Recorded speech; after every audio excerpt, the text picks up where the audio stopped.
Good afternoon. This is Chang from National Zhongxin University, Taiwan. It's my great pleasure to be invited by the committee of IAIC 2021, organized by the International Association for Agricultural Sustainability. My presentation is the global impact on the world economies and agricultural trade during pre and post COVID-19 pandemic. This is the outlook of world economy. I first record you a little bit about the three waves of the COVID-19 pandemic, starting from the Q4 2019, Wuhan, China, till Q1 2020. From Q2 to Q3 2020, we have second wave. At the end of the year 2020, we start third wave. This is a highlight of GDP percentage change. We highlight United Kingdom with pink color, India with yellow, China with red, EU with blue, United States with light green. As you may see from the picture, 2019 Q4 GDP in China firstly declines due to the COVID-19 pandemic. 2020 Q1 to Q2, there are many countries' GDP dropped down dramatically, and India decreased the most. 2020 Q2 to Q3, as many countries' governments implement monetary policy in response to COVID-19, so there are many countries' GDP have bounced back to the high growth. And again, India bounced back the most with the highest growth. During the 2020, GDP's trend in China was moving in the opposite direction compared with other countries. This shows that the impact of the COVID-19 pandemic on China is a quarter ahead. And how about trade policies during the COVID-19 pandemic?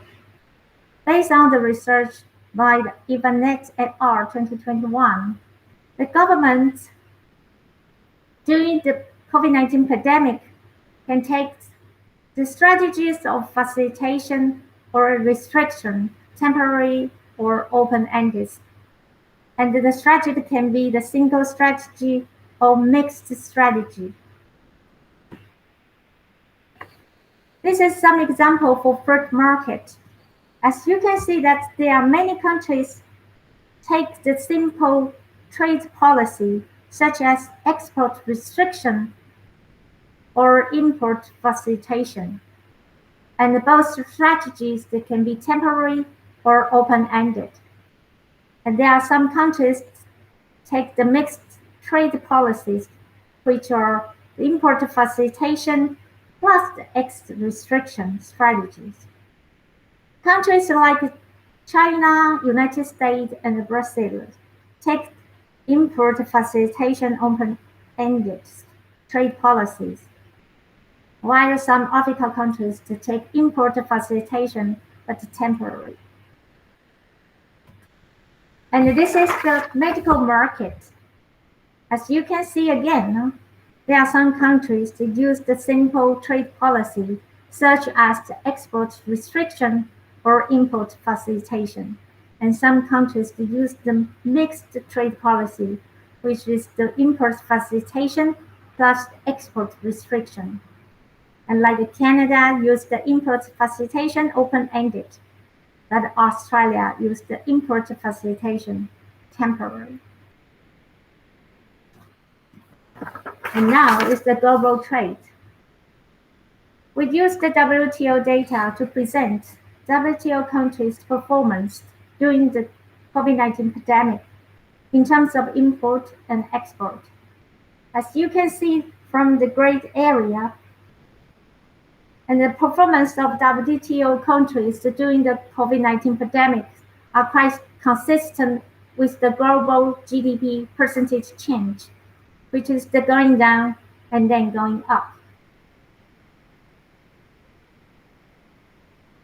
And instead of just look at the WTO countries' trade performance, now we look at the global trade. We divided the commodities into three broad categories, and agricultural product, pharmaceutical product, and other product, to make it clear. And again, the gray area, which shows the COVID-19 pandemic period, and you can see clearly before COVID-19 pandemic and during the COVID-19 pandemic and the global trade, so there's no much change in terms of agricultural product, pharmaceutical product, and other product. If we go to the details, the more details, talk about the three major agricultural commodities, which is the soybean, wheat, and corn. In terms of their production, trade, volume, and stock, we may see more information. This is the global production of soybean. And the main producers of soybean are United States, Brazil, Argentina, and China.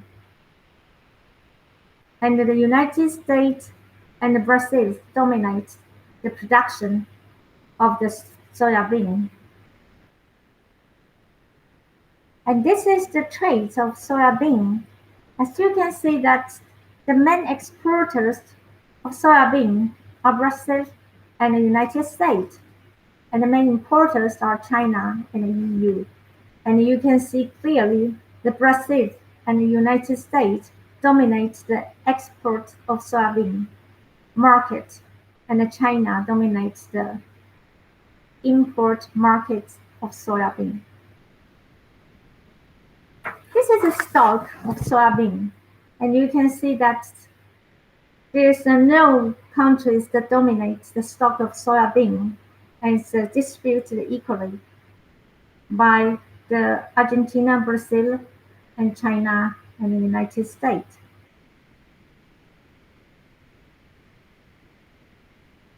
So this is global production of wheat. You can see that there are many countries produce the wheat. There's no one country dominates the wheat production. And this is a trade of wheat. Again, there's no country dominates the trade market of wheat. And there are many countries import and export wheat. And this is a stock of wheat. You can see clearly that China dominates the stock of the wheat. So we can conclude that the stock of the wheat basically is dominated by China. So China might influence the price of the wheat. This is the production of the corn. The main producers of corn are United States, China, Brazil, and EU. And you can see clearly the United States and China dominate the production of the corn. And this is the trade corn of corn. And for the main exporters are United States, Brazil, Argentina, and Ukraine. And there's no countries that dominate the import market of corn. And this is stock of corn. Again, you can see clearly that China dominates the stock of corn globally. So it may influence the price of corn in some occasion. We finished the real index of the economy in terms of GDP and world trade. Now we introduce the nominal index in the financial market. We show you some stock exchange index in Europe, United States, and Asia. And in Europe, the stock markets, we choose the Financial Times Stock Exchange from London, French stock market from France, and the Germany stock market from Germany. And in US market, we choose the S&P 500 index, Nasdaq Composite Index, and the Dow Jones Industrial Average Index. In Asia, We choose the Nikkei from Japan, Shanghai Stock Exchange Composite Index from China, and the BSE Sensex Index from India. As you can see from the red highlighted square, that is the periods of COVID-19 pandemic. The trends are quite consistent for all the world, except the Shanghai Stock Exchange Composite Index, which performs quite different from the rest of the world. So this will show you some idea about the future price of energy index. And the blue line is S&P Global Clean Energy Index, and the red line is S&P 500 Energy, which is most companies are fossil fuel. And you can see clearly the blue line, S&P Global Clean Energy Index, is quite consistent with the trend of the global GDP percentage change, and also quite similar with the stock exchange performance in the world. And this is the future price for three main agricultural commodities, which is the soybean, wheat, and the corn. And again, the gray area highlights the periods of COVID-19 pandemic, and you can see clearly the price of the three major agricultural commodities going down and going up. And the reason for the price of these three major agricultural commodities was highly correlated with the stocks to use. So you may see that from these pictures, for soybean, wheat, and the corn, the stock to use is going up then going down, which is quite consistent with the price of these three commodities going down then going up. So here's some conclusions. The first wave COVID-19 pandemic had affected global economy in a negative way, and the second wave too, that affect the global economy in a negative way. And from Q2 to Q3 2020, many governments started implementing measures in response to the COVID-19. So you can see that the growth of the GDP is going up during that period. And about the crop production, no matter wheat or corn or soybean, you can see the production is quite stable even during the COVID-19 pandemic. And this is the financial market. You can see that from S&P 500 index and the S&P GSCI, which is the blue color and the red color.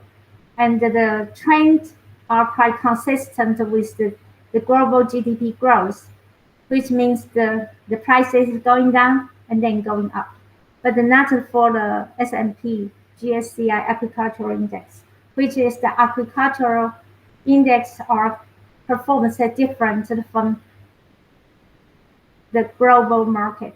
We can show clearly from the slides before. And this is showing some ideas, the oil market, which is strongly influenced the global economy.